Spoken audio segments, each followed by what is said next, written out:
মানে এত ভালো মানুষ।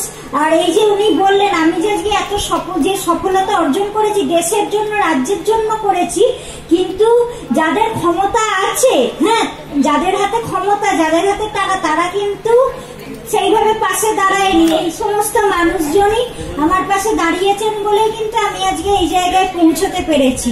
তো তার জন্য আমি ওনাদের মানে সারা জীবনই কৃতজ্ঞতা থাকবই। ওনারা আমার নিজের বাড়ির নিজের বাবা মার মতনই হয়ে গেছে। আর আরো আমি চাইবো, আরো আমার অনেক পরিকল্পনা আছে যাতে দেশের নাম রাজ্যের নাম যাতে পৃথিবীর ইতিহাসে সবচেয়ে মানে স্বর্ণাক্ষরে লেখা থাকে, সেটাই আমার স্বপ্ন। তো সেইভাবেই আমি এগিয়ে যেতে চাই। আর এখানেও যারা উপস্থিত আছেন তাদেরকেও আমার অনেক প্রণাম ভালোবাসা। এখানেও অনেক বড় বড় মাপের মানুষজন উপস্থিত হয়েছে, তাদের সবাইকে আমার প্রণাম জানাচ্ছি। আর সবাইকে অনেক শুভেচ্ছা ভালোবাসা। ছোটদেরও বলবো যে তোমরাও অনেক এগিয়ে চলো, তোমরাও চাইলে এইরকম নিচু থেকেও যে আমরা বড় জায়গায় পৌঁছতে পারি সেটা চেষ্টা করলেই সম্ভব হয়। আমিও তো এরকম পরিবার, আমার মা তো অক্টোবর মাসে মারাই গেলেন, খুব কম বয়সে মারা গেলেন।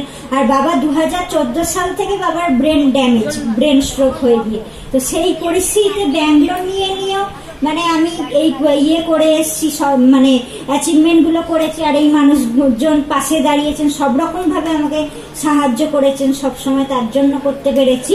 তো সমস্ত ছেলে মেয়েদের বলবো তোমরা ভালো করে পড়া। এর সাথে আমি ম্যাথামেটিক্স নিয়ে পড়েছি, অঙ্ক নিয়ে গ্রাজুয়েশন করেছি। অনেকের ধারণা আছে খেলাধুলা করলে পড়াশোনা খারাপ হয়ে যাবে, তা কিন্তু নয়। বিবেকানন্দ যেটা বলেছিলেন, উনি অনেক অভিজ্ঞ মানুষ, অনেক বুঝেই বলেছিলেন যে গীতা পড়ার থেকে সাথে সাথে কিন্তু ফুটবল খেলাটাও প্রয়োজন। ফুটবল খেলাটা সবাইকে খেলতে বলেছিলেন, কারণ খেলাধুলা করলে পড়াশোনার আরো উন্নতি ঘটে, ব্রেনের উন্নতি ঘটে। তো আমি বলবো সবাই পড়াশোনাটাও ভালো করে করতে হবে, তার সাথে খেলাধুলা এবং নাচ আঁকা গান যে যেটা ভালোবাসো সেটা করে এগিয়ে চলো। সবকিছু নিয়েই অনেক বড় হওয়া যায়। হ্যাঁ, শুধু পড়াশোনায় সামান্য রেজাল্টে সামান্য কম নম্বর হলো মানে জীবন শেষ, তা কিন্তু নয়।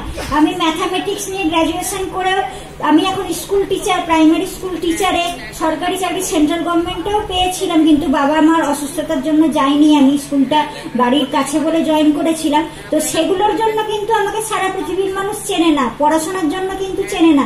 পড়াশোনাতেও আমি চিরকাল ফার্স্ট হয়ে এসেছি, র্যাঙ্ক করে এসেছি, কিন্তু আমাকে এখন চেনে আমার খেলার জন্য। পর্বত আরোহণ, পাহাড়ে উঠি, পৃথিবীর 6টা উচ্চতম শৃঙ্গ আমি আরোহণ করেছি, অক্সিজেন ছাড়া আরোহণ করেছি প্রথম ভারতীয় হিসেবে। তো সেইগুলোর জন্য এখন আমাকে সারা পৃথিবী চেনে।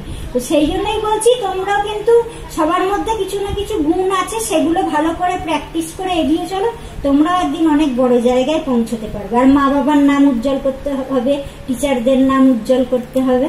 সবাই অনেক বড় হও, ভালো থেকো।